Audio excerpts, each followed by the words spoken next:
Bonjour à tous, c'est Fredo Domino et je voulais vous présenter une partie qui s'est terminée d'une façon incroyable lors d'un tournoi, le tournoi d'arène de Danish Gambit. Alors pour ceux qui ne savent pas, le Gambit aux échecs, c'est de sacrifier un pion afin de libérer une pièce mineure en compensation.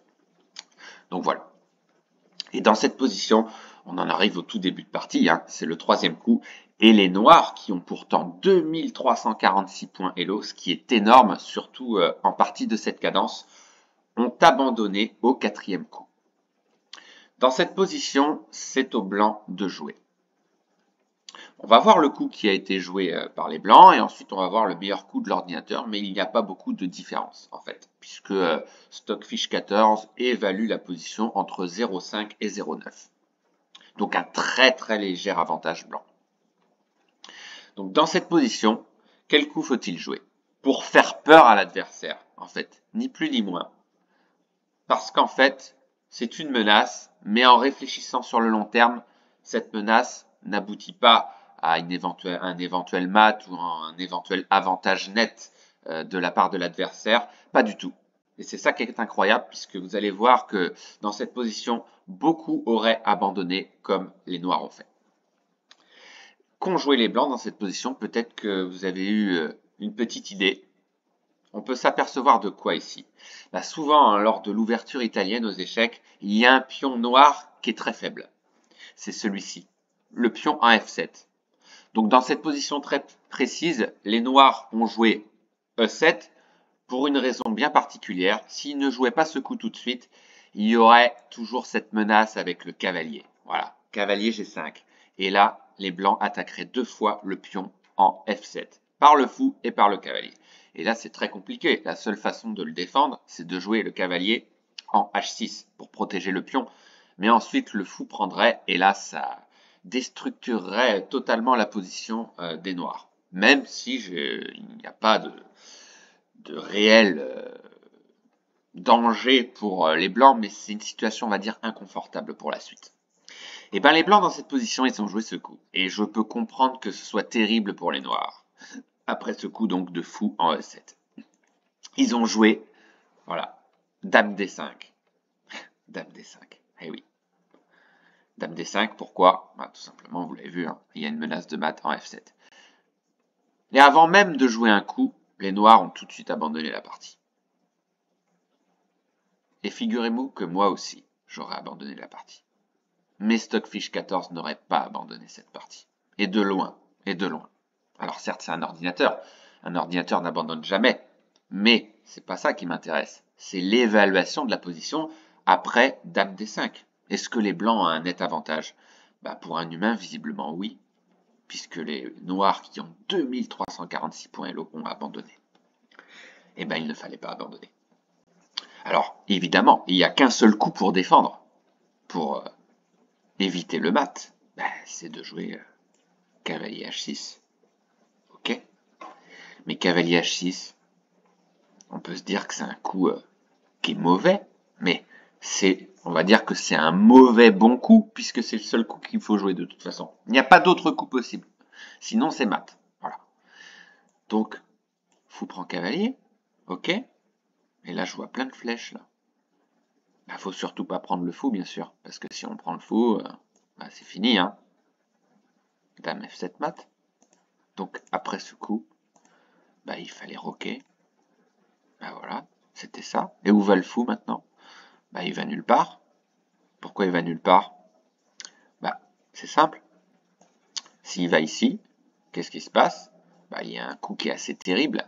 C'est le cavalier en B4 qui bondit et qui menace d'attaquer la dame, qui menace de faire une fourchette, qui menace de faire échec. C'est une catastrophe. Donc admettons que les blancs jouent un coup stupide et se trompent et jouent un coup de dame D4. Il y a la fourchette, c'est terminé. Où va la dame? Elle va nulle part. La dame ne peut plus s'échapper. Alors si elle prend le pion, on va demander à Stockfish, après ce coup de cavalier, admettons. Ils n'ont pas le temps en fait, ils ont un coup de retard, donc c'est pas possible. Donc là, on a vu la fourchette. Donc là, seul coup possible, dame ici, d'après Stockfish. Et la position est parfaitement égale. Mais voilà, je vais revenir en arrière quand même. Donc, le fou, s'il revient ici, donc on l'a vu, le cavalier vient ici, il bondit et ça donne, bon, ça donne pas grand-chose, ça donne une situation égale en fait. C'est une menace, mais il n'y a pas d'avantage net de chaque côté. Donc, il fallait tout simplement prendre.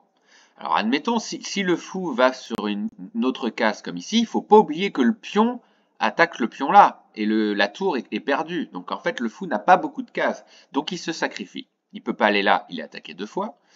S'il va ici, bah, c'est pareil, le pion attaque. Donc, s'il revient au départ, bah, c'est un peu moche, puisque les blancs perdent du temps, en fait.